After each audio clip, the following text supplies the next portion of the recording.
Nice to go, everyone. Welcome to Sharpen Up Online Classes. Today we will study Social and Political Life, Class 6, Chapter number 3. What is government? Well, every country needs a government to take decisions and get things done. These can be decisions about construction of roads, schools, hospitals, dams, etc., or about social issues, or about running programs for the welfare of poor. So, the definition can be the word government refers to a governing body which makes decisions and get things done for the welfare of people. For example, some ways in which the government affect our daily lives are the government assists in legal or supports in legal matters whenever a citizen's right is violated or a citizen is facing discrimination and injustice. Government protects our borders. It protects the society by maintaining the law and order. It takes the responsibility to feed the citizens so we have enough food to eat, etc. And the government does all these functions with the help of various institutions. For example, we have National Disaster Relief Authority, which takes care regarding the relief and rehabilitation whenever a natural calamity occurs. You must have known that there are three natural calamities which are occurring in our country, like Cyclone Amphan on the eastern coast, Cyclone Nisarga that has hit the western coast of India, and also the current locust attack. You know, in our state, Madhya Pradesh is also affected because of that. Rajasthan, Haryana, these are the other states which are affected. So relief and rehabilitation assistance, it is a responsibility of government. Also institutions like Supreme Court, High Court, Subordinate Court, they assist the government. Indian Railways, which help in the transportation of various cargoes and citizens also. So all these institutions like Bharat Petroleum, all these institutions are the part of government, and together they make decisions and get things done for the welfare of people. This is the overall explanation of government. Perhaps you are wondering how government manages to do all this and why it is necessary for the government to do so. Well, when human beings live and work together, there has to be some amount of organization so that the decisions can be made. Even rules have to be made that apply to everyone. For example, government need to protect the sovereignty or the territory of the country, and also there is a need to control resources so that the citizen can feel secure and protected. Government does this on behalf of people by exercising leadership and by taking decisions and implementing these among all the people of the country. Okay, so now our next topic is levels of government. Now that you know that our government is responsible for doing so many things, can you think of how it manages to do all this? It's a very different task. It is a very difficult task.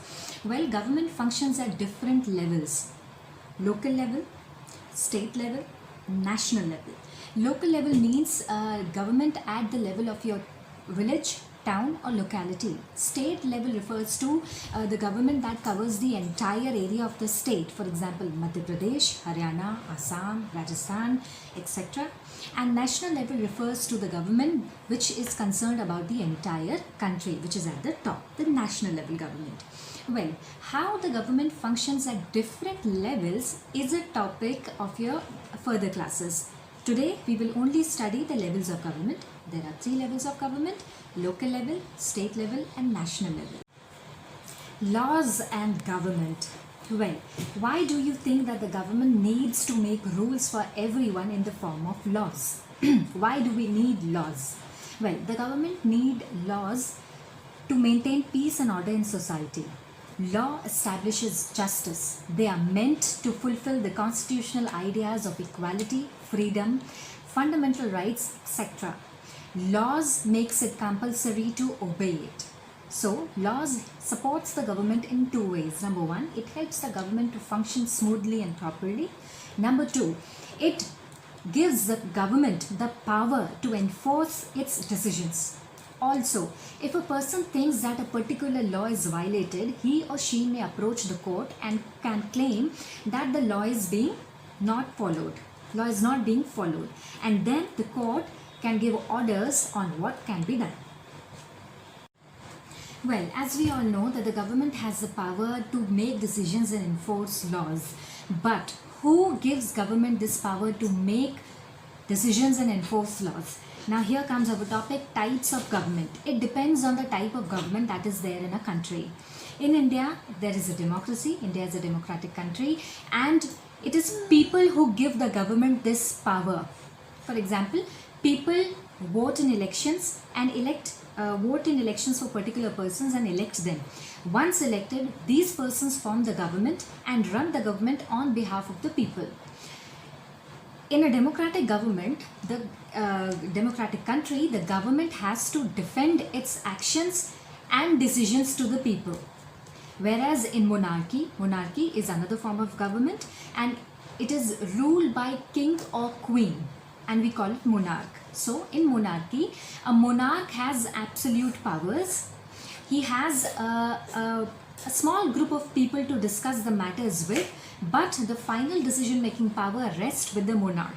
And also in a monarchy has no liability or responsibility to explain his decision and actions to the people. It is an absolute rule. People does not participate in decision making, whereas in democracy people take part in elections and also take part in decision making. Well, now what are the two essential features of a democratic government? Well, the two essential features of a democratic government are, number one, democracy is a rule by people. Democracy is a rule by people. People rule themselves by participating in the decision making and rule making of the government. Number two, people have the power to elect their leaders. People have the power to elect their leaders. Now these leaders or representatives, as we may call them in a representative democracy, meet and make decisions regarding the entire country, entire population of the country. Suffrage movement. What was suffrage movement and what did it accomplish? Well, the movement for the voting rights of women came to be known as suffrage movement. All over Europe and USA, the women and the poor, they have had to fight to participate in the government. And the women's struggle for the right to vote got strengthened during the First World War. During the war, many men were away fighting, so the women were called upon to do the work that was earlier considered to be the men's work. And through this, women got the opportunity to showcase their capability and talent. And the result, people got disillusioned. They started demanding the right to vote for women on equal terms as men. The result was positive. In America, the women got the right to vote in 1920, and in UK, women got the right to vote on equal terms as men in 1928, 8 years later, 1928. What was the voting system in India before independence, and what ideas did Gandhiji express in his journal Young India in 1931 about the voting system? Well, in India before independence, only a small minority had the right to vote. That was shocking for Gandhiji. Gandhiji in his journal Young India in 1931 expressed that he disapproved this system, and he advocated for universal adult franchisee. Universal adult franchisee means the right to vote for all adults of the country. He further said that by not giving or depriving the poor and illiterate people of their voting rights, it is discrimination. It is discriminating and it is justified in no way.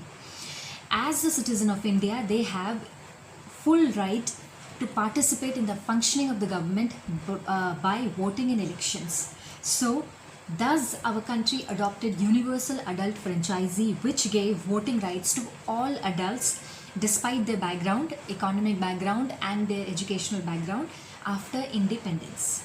Hope you like this session, and thank you for watching. Please like, share and subscribe. Thank you. Miles to go.